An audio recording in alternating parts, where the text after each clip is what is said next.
Today, take a look at the Dextra Cordless Paint Sprayer.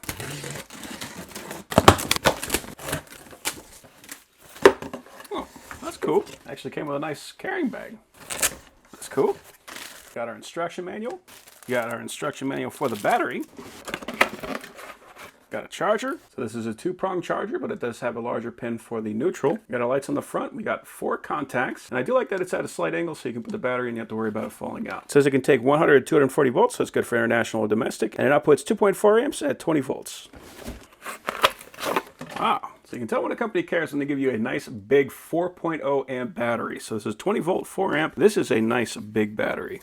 Standard clip-in style, and we can see that all the contacts clip in from both sides, so we're not going to worry about it making bad contact. So that's very good. And it has an indicator on the back to tell you how charged it is. So you got 3 bars, so it does come partially charged. So here we got 2 nozzles. We can see at the top it says 1.8, and this one says 2.2. So depending on the output, you use whatever you want. So I do like that. And they even have O-rings in the back to make sure you got a good seal. So that's good. We got a couple of cleaning tools, and it actually comes with a viscosity cup, so we can make sure that we got that paint thinned out to the correct viscosity so we can spray it and get a good pattern. Okay, so here is the main motor. Oh, this is nice. So do we have a rubberized handle, which is great because that's going to feel nice in the hand. And that does, in fact, feel nice in the hand. Even with fairly big hands, this actually feels very comfortable. We got a spot in the bottom for the battery, and then it's just essentially a great big fan in the back, just going to force the air and the paint out the front. And we got our unlocking button on the top. So that is going to hold this. So this is the nozzle assembly. So you can see we got our nozzle here on the front, and this is going to adjust the pattern. I do like they got this red flag here on the top, so even when you're looking at it from the back, you're going to be able to tell what you're actually looking at. And it looks like we got a nozzle already installed, and this is 1.5. Then if you want to clean it, you just push this guy down. You can pull that out, and it'll make it very easy to clean this guy out. So, very nice design there. And this one is a 1.5, so we'll just use that. You can see it kind of lines up with that notch. And then we got these guides here on the sides, so essentially that is going to make sure that the paint is directed up and down or left and right. And then if you just want a big circle pattern, you can just spin it kind of catty corner like that, and that'll make a round pattern. So then to attach it, we're just going to line up those slots with the notches on here. And it just kind of presses in. So then when we press the trigger, you can see it presses on this little button. And then if we want to adjust that, we can just spin this guy right here so that we got to stop. So that way we can make sure that we're getting a nice consistent spray.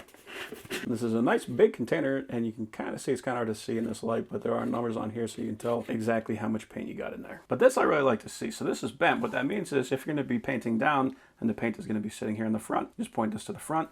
If you're going to be painting toward the ceiling, you can point that towards the back and it'll still be able to suck up paint. So good design there.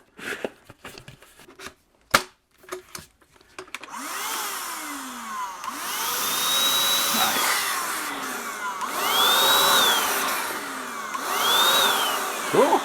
Yeah, that's got plenty of pressure. Let's go ahead and test it out.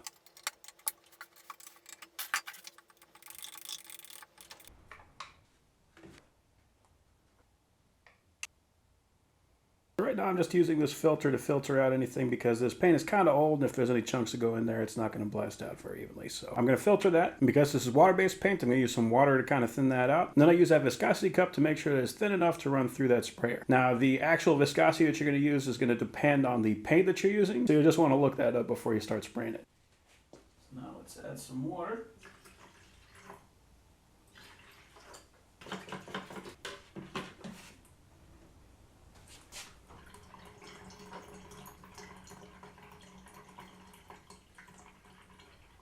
That might have been too thin, but we'll see what we get. So right now I have the nozzle, so it's going to be going straight up and down.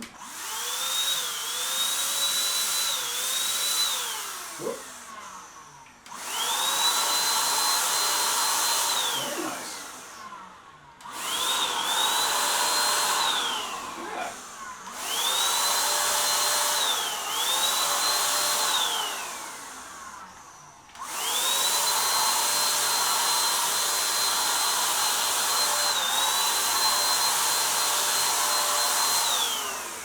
Cool. That is a very nice little sprayer.